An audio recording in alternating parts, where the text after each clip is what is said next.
Ticket न station होता है, जिसमें ना कोई टिकट न स्टेशन होता है। आप सभी से पूछा जाए कि अगर आपको सेकंड सीटिंग या स्लीपर में ट्रैवल करना है तो आप क्या प्रेफर करेंगे? Second AC. स्लीपर। स्लीपर और एसी में? एसी और फ्लाइट में क्यों? कंफर्टेबल। सुविधा के लिए।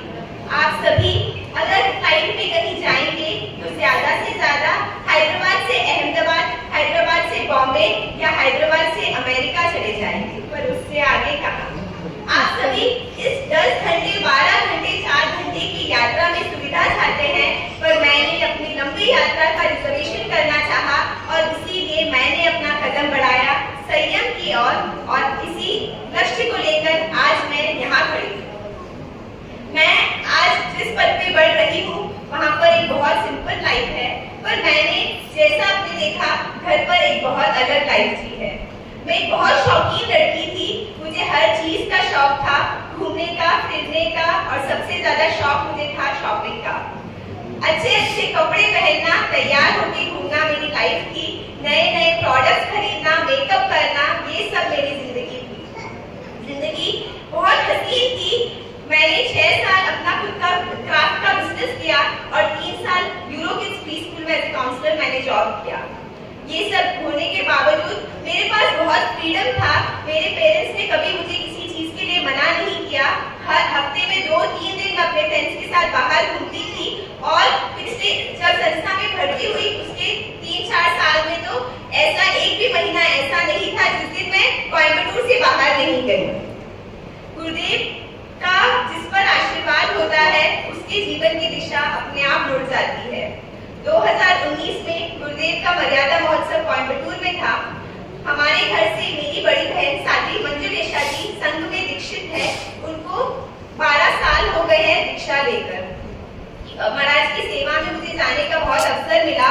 हर साल मैं 1 महीना 1.5 महीना महाराज की सेवा में जाती थी, क्योंकि घर से बहन दीक्षित थे। बहन महाराज तो वहाँ नहीं थे, पर गुरुदेव की कृपा अनूठी है। गुरुदेव ने कृपा कराई और गुरुदेव साशित माता सभी हमारे घर पर पधारे। जब गुरुदेव घर पर पधारे, आप सभी ने वो दृश्य देखा था, तो साशित माता के निवेदन पर गुरुदेव ने फरमाया, कच्ची कच्ची नहीं होना है, पक्की बनो, सब नहीं तो एक को तैयार होना है। बचपन से ही घर में धार्मिक संस्कार मिले। धर्म में बहुत रुचि थी, पर वैराग्य की भावना नहीं थी। साशित माता यदा कदा मुझे प्रेरणा देते रहते थे कि तुझे दीक्षा लेनी है। तब मेरे मन में आता था कि महाराज मुझ में ऐसा क्या देख रहे हैं, क्योंकि मैं एक बहुत फैशनेबल और बहुत शौकीन लड़की थी।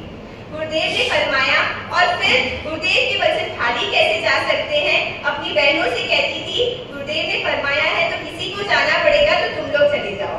1 दिन कहा, 2 दिन कहा, 3 दिन कहा, आखिरकार एक दिन मेरी बहन परेशान होकर बोलती है, इतना ही है तो तू चली जा, मुझे तो दीक्षा नहीं देनी। क्या पता था कि वो सौभाग्यशाली मैं ही थी।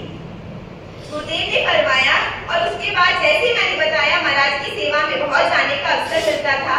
मेरी बहन साध्वी मंजुलेशा जी साध्वी मधुबाला जी के साथ में है, जिनका इस बार उतना चातुर्मास है और आज यहाँ पर खड़ी खड़ी मैं उनके प्रति अनंत अनंत कृतज्ञता ज्ञापित करती हूँ कि एक शौकीन लड़की को उन्होंने एक साधक के रूप में बदल दिया।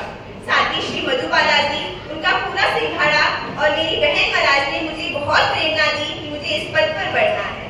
महाराज फरमाते कि स्टूडेंट्स और पेरेंट्स की काउंसलिंग तो बहुत कर ली है, आत्मा की काउंसलिंग कब करेगी? और महाराज ने फरमाया, महाराज ने मुझे प्रेरणा दी और मेरे जीवन की दिशा बदल गई।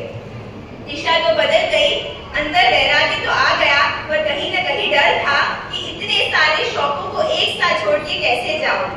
उसी बीच मेरा केदारनाथ का स्नो ट्रैकिंग जाने का प्लान बना और उसी के साथ मैं ऋषिकेश गई। ऋषिकेश में सबसे फेमस अगर कोई स्पोर्ट है तो बंजी जंपिंग है। आप सभी ने वीडियो में देखा, तो वहाँ पे गई तो बंजी जंपिंग तो करना ही था। बंजी जंपिंग की, भिक्षु स्वामी का नाम लिया और कूद गई। कुछ क्षणों के लिए ही सही, पर बहुत मजा आया। जब वापस घर आई तब लगा कि इतनी छोटी चीज में जब हिम्मत की तो इतना अच्छा लगा। अगर सही दिशा में हिम्मत करूंगी तो कितना आनंदमय जीवन होगा। एक दिशा में सब कुछ छोड़ दिया, उस बंजी जंपिंग की तरह मैंने छलांग लगा ली और मैं यहाँ पहुँच गई। आज मैं अपने माता पिता के प्रति अनंत अनंत कृतज्ञता ज्ञापित करना चाहूंगी कि उन्होंने संघ को एक नहीं 2-2 कलेजे के टुकड़ों को संघ में सौंपा, गुरुदेव को दे दिया। आज मेरी बहनों को भी मैं धन्यवाद देना चाहूंगी जिन्होंने हर पल हर समय मेरा सहयोग किया। सावित्री, गवेषणा श्री और उनका पूरा सिंघाड़ा, हमें कोयम्बटूर में महाराज की सेवा करने का अवसर मिला और महाराज ने बहुत कृपा कर एक दिन हमारे घर पर भी प्रवास किया।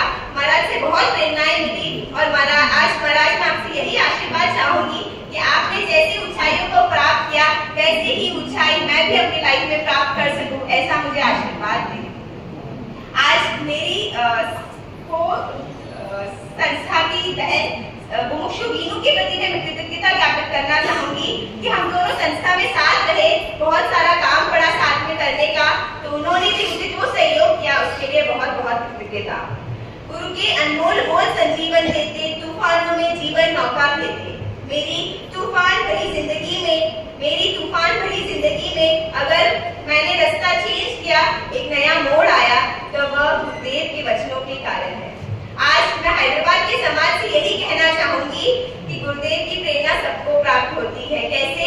क्योंकि गुरुदेव हमेशा फरमाते हैं, गुरुदेव का आज एक ही सपना है, मुमुक्षु श्रेणी वर्तमान हो। तो आप सभी के लिए वो प्रेरणा है। तो हैदराबाद में अभी फिलहाल संस्था से कोई नहीं है, क्योंकि जो बहन थी वो अभी दीक्षित हो रही है। तो मैं हैदराबाद के समाज से यही कहना चाहूंगी, अगर आपको कोई सच्ची भेंट चढ़ानी है तो आप सभी जो रिक्त स्थान हैदराबाद का है उसकी पूर्ति जरूर